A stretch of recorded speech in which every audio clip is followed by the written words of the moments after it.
Grab your planners, grab your markers, grab your pens, and let's get ready because we're going to create an activity schedule. Why do you want to create an activity schedule? Well, because activities are going to help you get organized throughout the day. And today we're going to do one together. Doesn't matter if you have a baby that takes 2 naps, if you have a baby that takes only 1 nap, or you have a toddler that doesn't take any naps. Why are we creating schedules? Because kids love routines, and today we're going to make sure that we're able to create those activities within our schedule so that we can do and teach and have fun. So it's going to be a really quick video, and I'm going to share with you my proven system that has worked no matter how many how many naps my son has been taking throughout. I still been able to adjust it. So the first thing that I want you to do before grabbing your planner is I want you to grab a piece of paper. And on our paper, what we're going to do is we're going to write any important things about our day. So if you know that your child takes 2 naps, I want you to write those down. Like what time are they taking the nap? If you know that you have lunch every day at noon, so we're gonna write that down. If you know that on Tuesdays, you go to music class in the mornings, you're gonna write that down so that we know we have a structure. So let's do it together. Let's say let's divide this in 3, right? We have our mornings,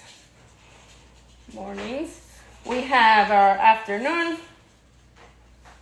and let's say our night, from after husband gets off work to it's nap time, right? So I like to divide them in chunks. I don't like to do from 7 to 7:30, we wake up and we have breakfast. From 7:30 to 8, we take a shower, because if they wake up a little bit later, then your whole system just gets all over the place. So we're gonna think about it in chunks, like a rhythm, right? I know that I always, at noon, I have lunch. And I know that my child, let's say he takes 2 naps, so from 9 to 10, he takes a nap, right? And then, I'm just trying to remember when was nap time. I think it was 2 to 3, it was nap time, right?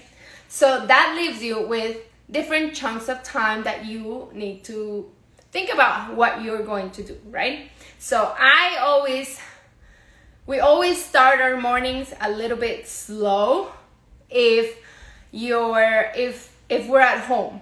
But if we have a music class that we have to go to, or if we had something in the morning, like a play date, then that was a whole thing. But that takes care of the whole morning till lunchtime because we had a play date. So there's really nothing we could do. So all we would have left is our afternoon, where we would try to fit in an activity, right? But let's say this is the day that we're staying home. We're going to be there all day. What do we do, in that time? So I know that we have a nap in the morning from 9 to 10. And then we have a nap time in the afternoon, and then we have lunch in between. So I always like to divide, no matter what curriculum I'm using. If I have, the 2-year curriculum, you could see that our activities, let me try to get, you can see, it even has our little schedule sample. But our activities are based on 1 activity a day. I can't even find our little schedule. All I can see is the printables. I don't want the printables for the activities. I want the schedule. Let's see, this one, right? So I have 4 activities. I know that we have 1, 2, 3, 4. I know that that's what I want to do throughout this week. And our first-year-old curriculum works exactly the same. You get the activities. We get 1, 2, 3. This one you get 5, because that one, they're a little shorter. So I know that this is, for example, this is what I want to work with. I want to work with this base curriculum. So I know that I need to do an activity a day. But, some of these activities require sensory and setup, or we need to be outside. And to be honest, when I wake up in the morning, I can barely move. I haven't slept all night. The kid woke up 100 times a day. So I needed something slow. And this is my system for what worked for me.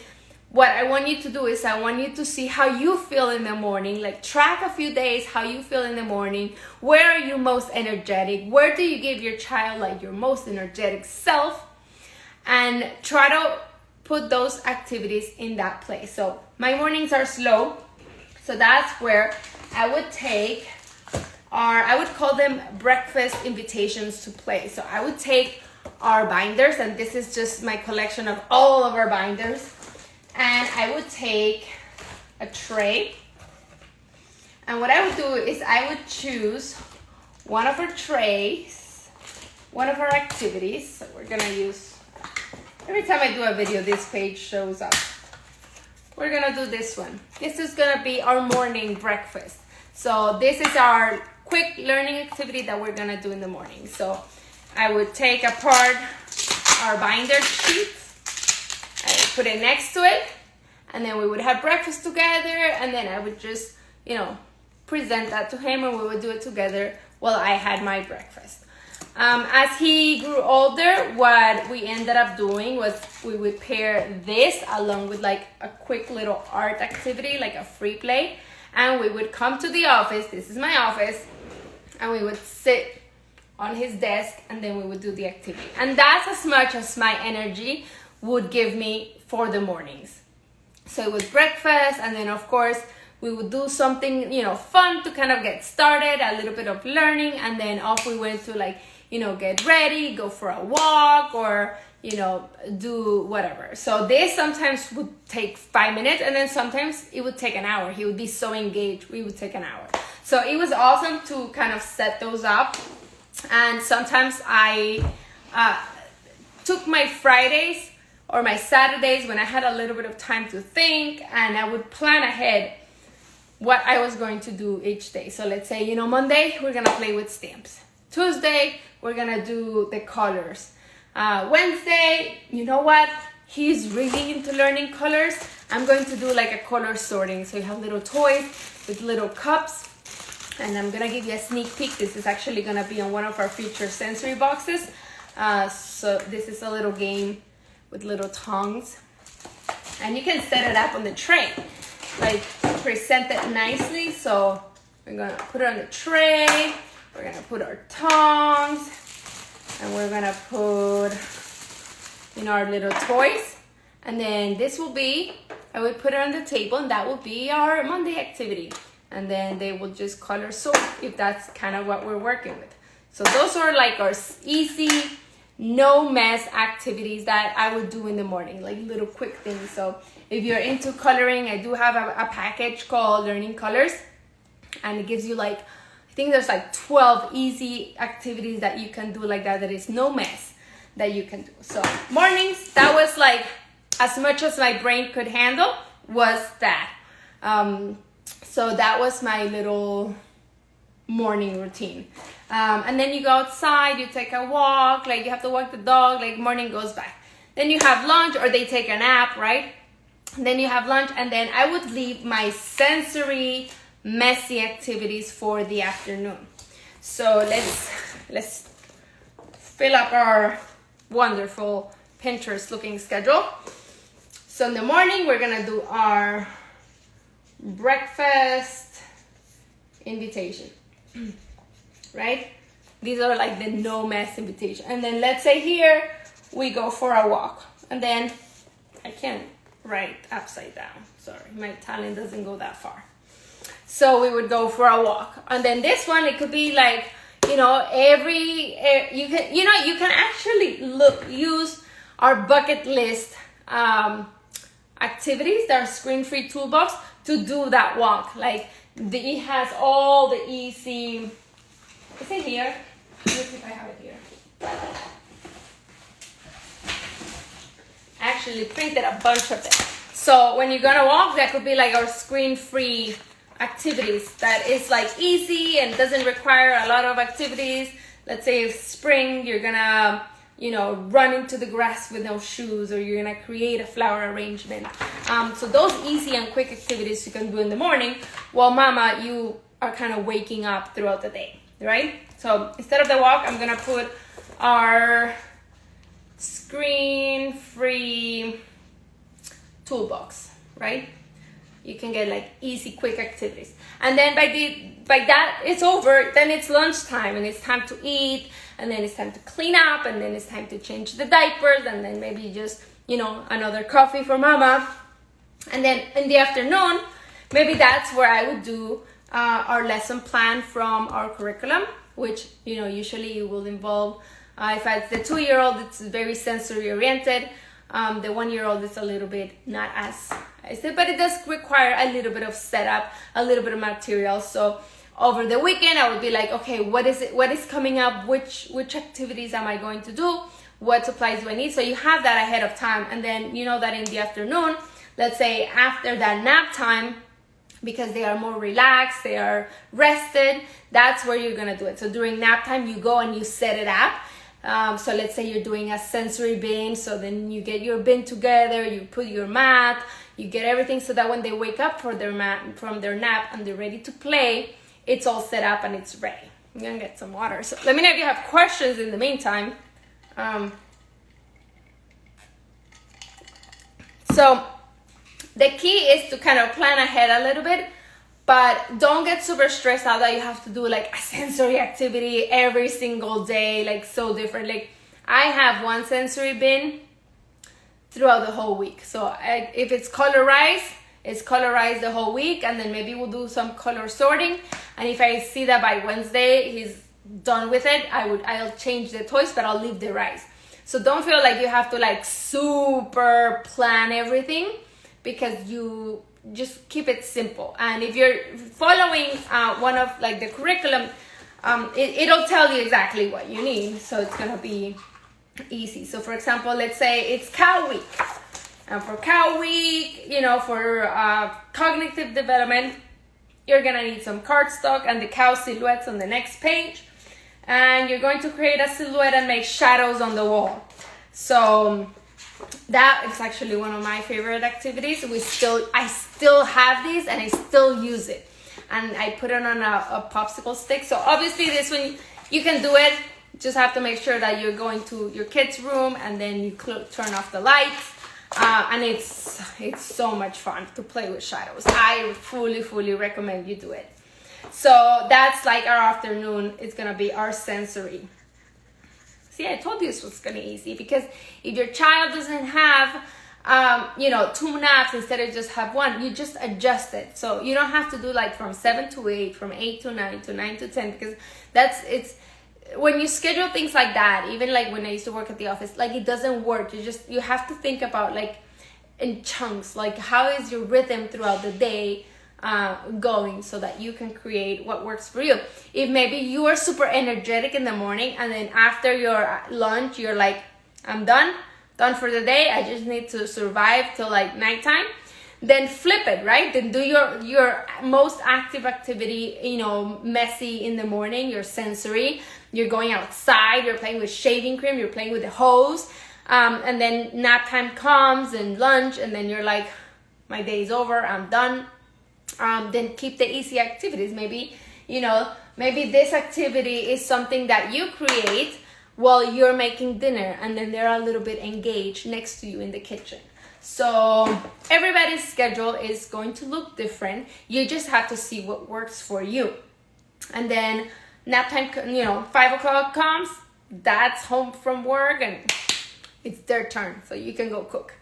So I told you this was gonna be like a super quick video, because it really just, what I want you to do, your homework for this week is maybe plan some activities that you want to do. Just pick three easy ones, maybe like 2 sensory or 3 sensory that you can kind of plug in throughout the week, and try to work your schedule out and see how is your energy level, right? Because they don't care if they do the sensory in the morning or in the afternoon, or maybe your child is like mine and in the afternoon he's jumping off the wall. So I might be tired, I might need the coffee, but he's jumping off the wall. So it's the perfect time to go outside and, do that messy activity, or go into the bathtub and just spend our afternoon there playing with the water. So I want you to track, like take Monday and Tuesday to track your day, right? What time is your nap usually? What time do you guys usually, are ready for the activity in the morning or ready to do something, to get out of the house? What time are you done? And that way you're gonna know where your easy activity is going to fit in and your hard, or not hard, but like your more involvement activity is going to fit into. And then husband is here, so I have to finish quickly. But then you have Wednesday, Thursday, and Friday with your pre-planned activities that you are gonna be able to test it out. So test it. Are you doing good in the morning with the easy activity, or he's just too energetic for such an easy activity? Maybe you need to go outside and do some of those, toolbox activities, like to get out and get your body moving. I love the hearts. Thank you. So I want you to test it, because like I said, everybody's schedule is going to be different and it has to work for you. So test it out, like track your progress Monday and Tuesday to see how your schedule is looking, and then test the activities Wednesday, Thursday, Friday. Do it in the morning, do it in the afternoon, do the easy, and then see how it goes. By Friday, you should have an idea how your next week should look. And I want you to tell me, I want you to let me know, if you find it that it's easy for you in the morning or easy for you in the afternoon. And that's basically it. And then as they switch their nap time, they're also going to switch your schedule, but you kind of know that your rhythm is the same. They might be awake a little bit longer in the mornings, so that you adjust a little bit of what you have to do, and that your energy is also going to change because they're sleeping less or at different times. So that is really the secret to a successful activity. Thank you for your great ideas and set up a planned routine. You are awesome. Okay, I want you, Mary, I want you to tell me how it goes, because it really is that simple. It's just, you have to feel your energy and something that works for you. Another thing that worked for me that I forgot to mention is the routine of going to that same place. So when we used to do the activity in the morning, at the beginning, our kitchen table was like the perfect place. We would eat, we would sit at that table, and then we would do the activity. Then he kind of like got annoyed at it, so that's when we moved it to our office, where we would come and we would sit here. And then creating that routine, that expectation, helps out when it comes to creating activities. My biggest issue is having too many activities. It's wrong to think that you need to create all these different experiences and all these different activities. Your child will be so happy, and routines help if every morning after breakfast we come to the office and we play with stamps. Sometimes we'll play with the red ink, and sometimes we'll play with the black, and sometimes we'll play with the number stamps, and sometimes we'll play with the frog. Basically, it's just stamps and you just provide them. So maybe just switch a little bit. So don't think that every single day you have to create this magical experience, because you don't. If you want to do a sensory bin, pick one base. You're going to color noodles. Okay, color the noodles over the weekend and then leave them for the whole week. You don't need to change them every day. He'll be happy with just, playing with the noodles, because he'll play differently as he explores and learns how to use that system. Sorry for the dog. I had to put him away because otherwise he would be chewing up the camera, because having a puppy is like having two toddlers. It's hard.